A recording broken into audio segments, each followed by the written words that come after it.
pourquoi est-il dit efface plutôt que supprime tes transgressions? Et il répond, pour qu'elles n'apparaissent plus jamais dans le monde, pour l'amour de moi-même, pour révéler la compassion qui émane de moi, comme il est écrit. Car Hachem ton Elohim est un et le miséricordieux de Varim 4h31, 251. Venez et regardez, une autre explication des mots efface tes transgressions pour moi-même, et que les méchants du monde causent des dommages. Car lorsque leurs péchés s'élèvent, la miséricorde et la lumière céleste sont perdues et les bénédictions ne peuvent descendre sur ce monde. Ainsi, qui se grade, nommé le Nukva qui est nommé Je, ne reçoit aucune bénédiction d'en haut à transmettre aux êtres inférieurs. C'est pourquoi elle considère que c'est un dommage. Et c'est pourquoi elle dit pour mon propre bien, afin que les bénédictions ne me soient pas retirées pour être données à tous.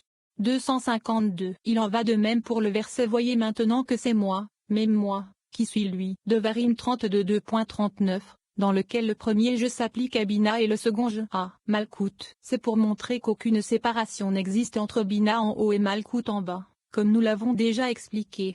253. Venez et regardez. De même, lorsqu'il y a des personnes justes dans le monde, les bénédictions sont envoyées dans tous les mondes. Dès qu'Abraham est arrivé, les bénédictions ont été envoyées dans le monde. Comme il est écrit, et je te bénirai, et tu seras une bénédiction. Bereshit 12 2.2. Il demande, quelle est la signification de et tu seras une bénédiction? Et il répond qu'en raison de son mérite, les bénédictions seront abondantes en haut, dans les mondes supérieurs, et en bas, dans les mondes inférieurs. Comme il est écrit, en toi seront bénies toutes les familles de la terre, en référence aux êtres inférieurs, et je bénirai ceux qui te béniront, en référence au monde supérieur. Lorsqu'ils transmettent les bénédictions vers le bas, ils sont bénis premier, comme on le sait. C'est le secret du je bénirai ceux qui te bénissent. 254. Itchak arriva et informa tout le monde qu'il y a un jugement et qu'il y a un juge en haut pour punir les méchants. Et il éveilla le jugement sur le monde, afin que tous soient en admiration devant le Saint.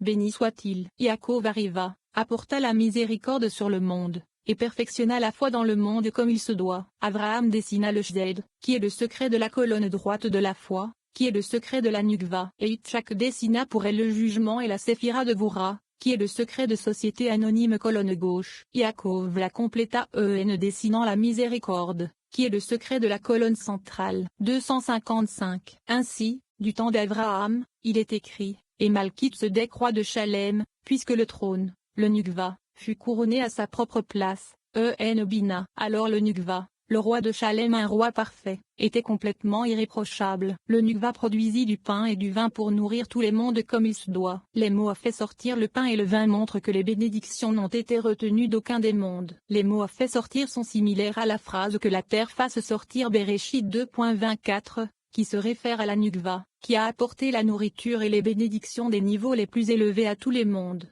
256. Et il était le prêtre du Très-Haut et le Bereshit 14 2.68, signifie que tout a atteint la pleine perfection supraluminique, comme il se doit. Cela fait référence à la perfection de Bina, qui est appelée le Très-Haut. Cela nous enseigne que, tout comme les pécheurs causent des dommages au monde et empêchent les bénédictions de l'atteindre, les justes apportent des bénédictions au monde et, pour eux, tous les habitants du monde sont également bénis. 257. Quelle est la signification de et lui donna la dîme de tout Bereshit 14h20? Cela signifie que Malkitsedek lui a donné ses bénédictions qui proviennent de tout, qui est Zod. Cela signifie que Malkitsedek, qui est la Nukva, a reçu la dîme, qui est le secret des bénédictions, du Zod, et les a transmises à Abraham. Pourquoi du Zod? Parce que c'est le lieu d'où proviennent toutes les bénédictions qui atteignent le monde. Une autre explication des mots et il lui donna la dîme de tout est que c'est le Saint, béni soit-il, qui donna la dîme à Abraham. Et qu'est-ce que la dîme? C'est un grade, où toutes les portes de la foi et les bénédictions du monde sont établies. C'est 1 sur 10, et 10 sur 100, à savoir Malkout, qui durant son état immature, n'a pas d'autre séphira que la ditre. Et cette séphira n'est qu'une des 10 séphirotes de Zahir Ampin. Mais pendant son stade de maturité, Malkout a 10 séphirotes complètes, et alors elle est 10 sur 100 séphirotes de Zahir Ampin. Et le Saint, béni soit-il, donna ce grade à Abraham. À partir de ce moment, l'existence d'Abraham devint fermement établie d'en haut, ce qui signifie qu'il méritait la conception complète pour toute l'histoire. Rabbi Elazar lui dit, tu as bien parlé. 258. Rabbi Elazar lui demanda, quel est votre métier? Il répondit, j'enseigne aux enfants, à la maison. Mais lorsque Rabbi Ozi du village de Chanin est arrivé en ville, tous les enfants m'ont été enlevés et lui ont été confiés. Malgré tout, les habitants de ma ville ont payé mon salaire, comme ils l'avaient fait lorsque les enfants étaient avec moi. Mais j'ai cherché dans mon âme et j'ai trouvé inconvenant de tirer profit de l'inaction. J'ai donc offert mes services à cet homme sage, nomme Rabbin Elza. Rabbi Elazar a dit, ici, les bénédictions de mon père Referin tout Rabbi Shimon Bar Yoché sont requises. 259. Ils allaient devant Rabbi Shimon, et le juif s'asseyait et étudiait toute la journée devant Rabbi Shimon. Un jour, alors qu'ils étudiaient les lois concernant le lavage des mains, Rabbin Shimon dit, celui qui ne se lave pas les mains correctement est puni d'en haut et d'en bas dans ce monde. Et quelle est sa punition en bas? Il s'attire la pauvreté. Et de même que celui qui se lave les mains de manière incorrecte est puni,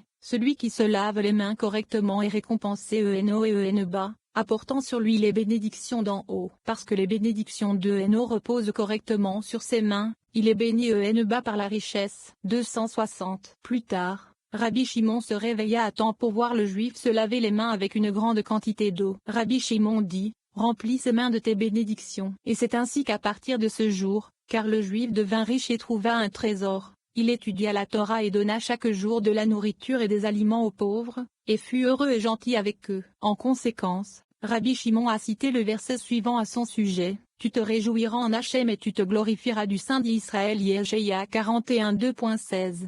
26. Après ces choses, dans le monde matériel, la lumière du Créateur ne peut se manifester qu'à travers un support ou un instrument physique, que la Kabbale appelle un vaisseau. Tout comme la lumière du soleil a besoin d'une matière physique pour révéler son éclat, la lumière spirituelle a besoin d'un vaisseau pour s'exprimer. Bien que de nombreuses traditions spirituelles enseignent le renoncement à l'existence matérielle, la Kabbale adopte un point de vue très différent. Plutôt que de méditer au sommet d'une montagne, au-dessus de l'agitation et du fracas de notre existence quotidienne, nous devons embrasser le chaos de la vie, l'utiliser comme une opportunité, comme un vaisseau pour révéler la lumière. La lumière spirituelle s'allume dans ce point d'éclair momentané de la transformation du caractère. La pertinence de ce passage, le fait de reconnaître et d'extirper le côté négatif et sombre de notre nature lorsque nous sommes confrontés au chaos et au conflit, nous donne l'occasion d'effectuer un changement de caractère. De plus, nous devons entreprendre les actions physiques nécessaires pour nous transformer, changer notre monde et révéler la lumière spirituelle du Créateur. En conséquence,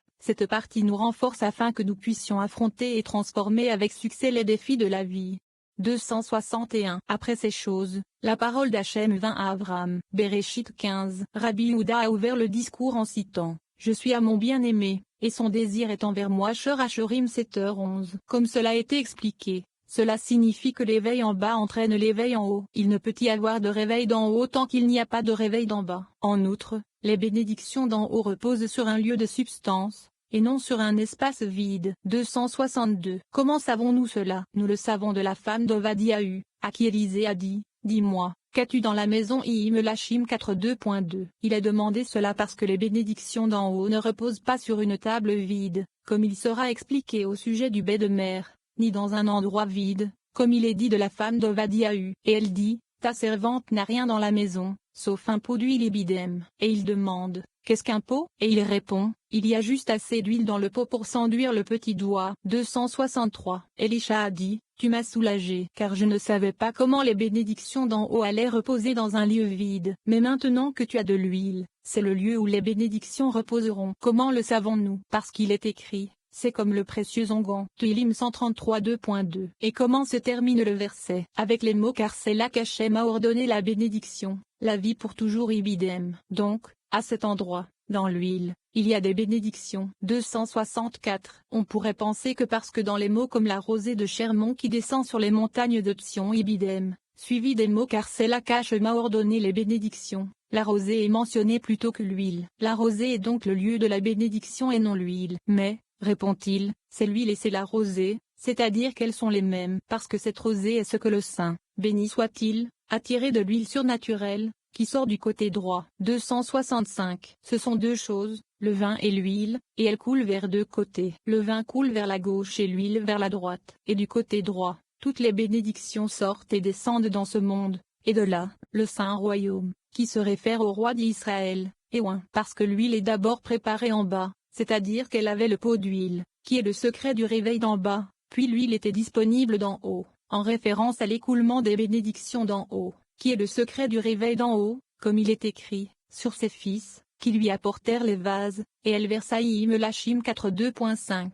266. Venez et regardez, de l'éveil de cette huile d'en haut, elle a été versée sur David et Salomon, afin que leur fils soit béni. Comment le savons-nous? C'est dans le verset, et l'huile s'arrêta, lit.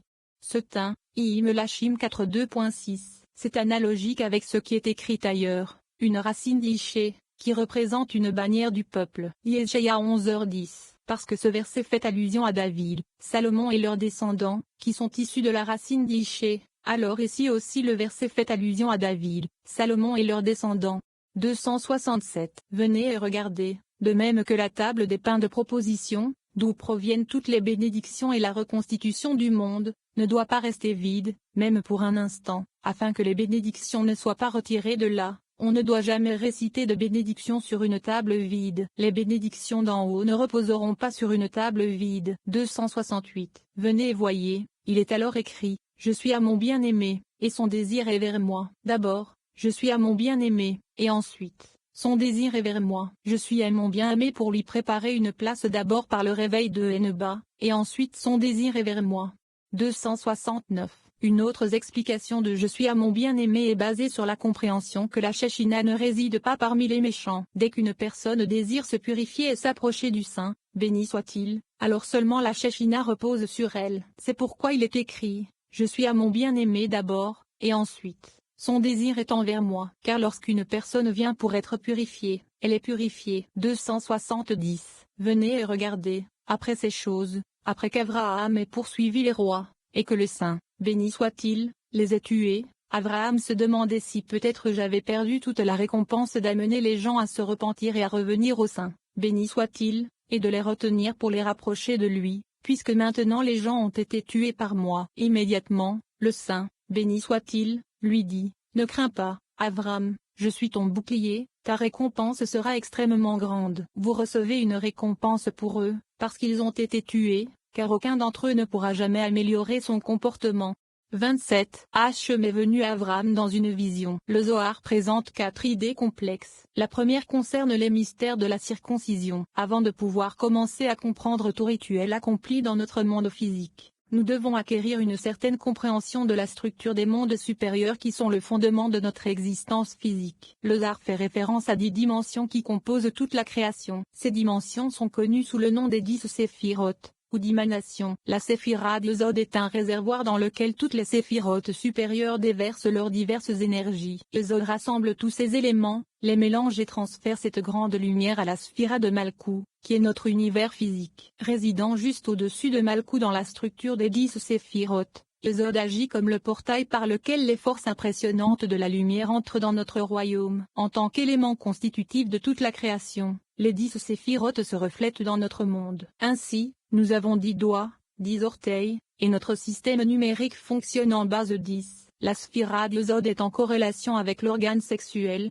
dans lequel se manifeste la plus grande expression de la lumière. Cette grande lumière est responsable du miracle de la procréation et du plaisir qui en découle. Les forces négatives qui nous entourent s'attachent à toute porte par laquelle la plus grande lumière peut briller. C'est pourquoi ces entités négatives se trouvent dans le monde supérieur de Yesod, dans notre monde physique. Les forces négatives se manifestent dans l'organe sexuel humain. Le but de la première alliance de la circoncision est d'éliminer cette influence négative de nos vies ainsi que des mondes supérieurs. La circoncision, effectuée correctement avec la médiation kabbalistique, élimine toute négativité à la fois de l'enfant et du monde. L'acte de circoncision apporte d'énormes bénéfices spirituels à l'enfant, notamment en renforçant son système immunitaire. Bien que de petite taille, le prépuce contient de puissantes forces négatives, comme s'il s'agissait d'une ogive nucléaire à la pointe d'un missile balistique. La pertinence de ce passage. Ces textes araméens spécifiques émanent des influences spirituelles qui aident à nettoyer et à purifier le royaume de Yesod en nous, y compris toute pensée, tout désir ou toute action sexuelle négative. Ce sont ces blocages qui peuvent nous empêcher de recevoir notre pleine portion de la lumière. 271. La parole d'Hachem vint à Abraham dans une vision, disant. Il demande, que signifie une vision, et il répond, il s'agit du miroir, qui est le grade dans lequel toutes les images apparaissent. Rabbi Shimon a dit, voici, avant qu'Abraham ne soit circoncis, un seul degré lui a parlé. Et lequel était? C'était la vision, à savoir la nukva, comme il est écrit. voyant la vision de Shaddai Bemidbar 24h16, 272. Après qu'Abraham ait été circoncis, tous les grades reposaient sur ce grade, qui est appelé la vision, puis il